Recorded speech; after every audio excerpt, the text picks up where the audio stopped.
teman-teman, untuk video kali ini saya akan menjelaskan tentang manajemen sumber daya manusia. Sebelum itu saya akan memperkenalkan diri. Perkenalkan, nama saya Hidayanti Ambarita dari Prodi D3 Akuntansi Malang. Untuk kesempatan hari ini saya akan menjelaskan tentang manajemen sumber daya manusia. Pertama-tama kita harus mengetahui apa itu manajemen sumber daya manusia. Manajemen sumber daya manusia adalah praktik pengolahan sumber daya manusia agar organisasi mencapai tujuan dengan efektif melalui perencanaan, perekrutan, pengembangan, dan pengolahan kompensasi dan penghentian karyawan. Terus selanjutnya definisi manajemen sumber daya manusia. Manajemen sumber daya manusia adalah strategi untuk mengoptimalkan produktivitas tenaga kerja melalui pengolahan, pengembangan, dan penerapan kebijakan serta prosedur yang berkaitan dengan karyawan.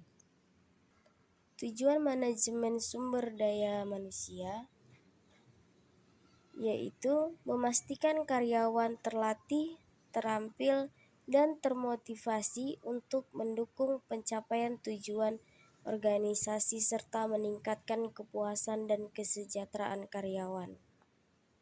Terus selanjutnya, tugas dan fungsi manajemen sumber daya manusia meliputi perencanaan, kebutuhan tenaga kerja, perekrutan dan seleksi karyawan, pelatihan dan pengembangan, penilaian kinerja, manajemen konflik, dan pengolahan kompensasi dan tunjangan. Proses manajemen sumber daya manusia yang pertama, perencanaan SDM, menentukan kebutuhan tenaga kerja dan mengembangkan rencana jangka panjang untuk memenuhi kebutuhan tersebut. Yang kedua, perekrutan dan seleksi, melakukan pencapaian seleksi dan perekrutan karyawan yang sesuai dengan kebutuhan organisasi. Yang ketiga, pengembangan karyawan, mengidentifikasi kebutuhan pelatihan, menyusun program pengembangan, dan memberikan pelatihan kepada karyawan. Tantangan dalam manajemen sumber daya manusia. Yang pertama, kompetisi pasar kerja. Persaingan yang ketat untuk mendapatkan karyawan yang berkualitas mempengaruhi peningkatan upah dan manajemen talenta. Terus yang kedua, multigenerasi pekerja.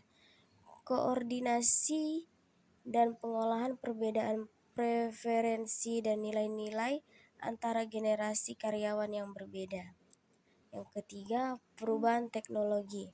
Penggunaan teknologi baru membutuhkan penyesuaian dan pengembangan keterampilan karyawan. Yang terakhir, penyesuaian peraturan. Perubahan peraturan ketenagakerjaan mempengaruhi kebijakan dan prosedur manajemen sumber daya manusia. Strategi manajemen sumber daya manusia. Pertama, manajemen berbasis kompetensi, menilai, mengembangkan, dan memberdayakan karyawan berdasarkan kompetensi yang relevan dengan pekerjaan. Yang kedua, pengolahan keberagaman, menciptakan lingkungan kerja inklusif yang menghargai dan memanfaatkan keberagaman karyawan.